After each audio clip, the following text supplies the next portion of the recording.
Daftar pemain timnas yang layak dipanggil setidaknya untuk ASEAN Cup atau sebelumnya bernama Piala AFF.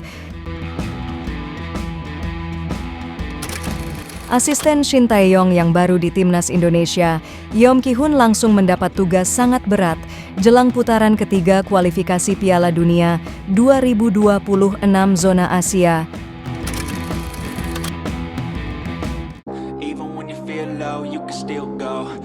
Daftar pemain timnas yang layak dipanggil setidaknya untuk ASEAN Cup atau sebelumnya bernama Piala AFF. Timnas Indonesia asuhan Shin Tae-yong kemungkinan akan menurunkan dua skuad untuk dua agenda berbeda. Agenda yang dimaksud adalah kualifikasi Piala Dunia ronde ketiga dan ASEAN Cup. ASEAN Cup mengalami perubahan jadwal, sebelumnya direncanakan bergulir 23 November hingga 21 Desember, berubah menjadi 9 Desember hingga 4 Januari 2025. Pemain-pemain timnas Indonesia yang berkarir di luar negeri tentu tidak mungkin dipanggil untuk memperkuat timnas di ajang ini karena ASEAN Cup sendiri tidak masuk dalam kalender FIFA.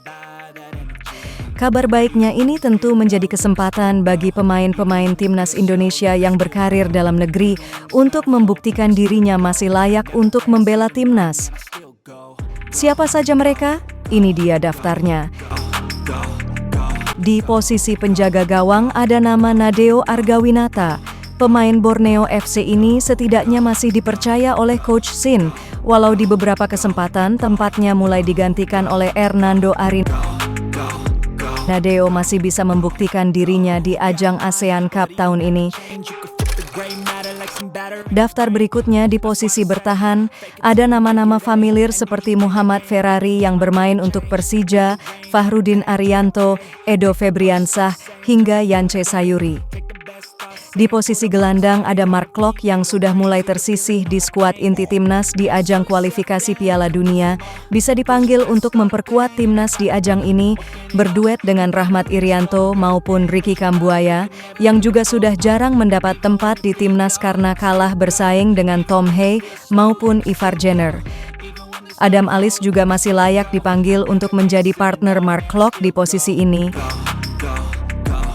Di posisi depan tentu ada banyak nama yang potensial semacam Yance Sayuri, Egy Maulana Fikri, Witan Sulaiman, dan posisi striker nama-nama pemain langganan timnas semacam Hoki Caraka, Ramadan Sananta, hingga Dimas Drajat.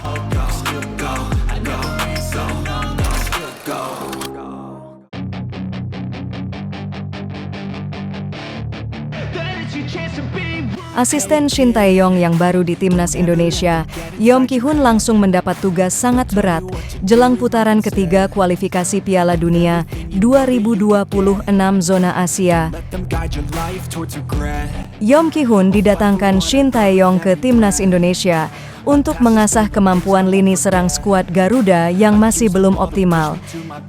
Tugas berat langsung didapatkan Yeom Ki-hun karena buruknya catatan para penyerang timnas Indonesia di pekan perdana Liga 1 2024-2025. Para penyerang timnas Indonesia yang menjadi langganan Shin Tae-yong gagal mencetak gol bagi klubnya di pekan pertama. Ramadan Sananta yang menjadi penyerang masa depan skuad Garuda tampil cukup buruk saat klubnya Persis Solo menghadapi PSM Makassar. Penyerang berusia 21 tahun ini tidak mampu berbuat banyak kala Laskar Sambernyawa ditaklukkan PSM dengan skor telak 0-3. Bahkan, Ramadan Sananta ditarik keluar oleh pelatih Persis, Milomir Seslija pada menit ke-52. Kemudian, Hoki Caraka yang cukup sering dipanggil STY pun gagal menunjukkan tajinya kala membela PSS. Bermain sebagai starter menghadapi Persebaya Surabaya, Hoki Caraka gagal memanfaatkan beberapa peluang.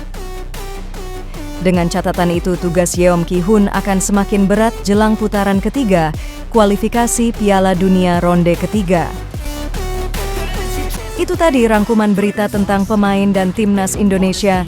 Terima kasih sudah menonton, jangan lupa subscribe dan nyalakan tombol notifikasinya agar kamu tidak ketinggalan berita tentang pemain dan timnas Indonesia di video lainnya. Sekali lagi terima kasih.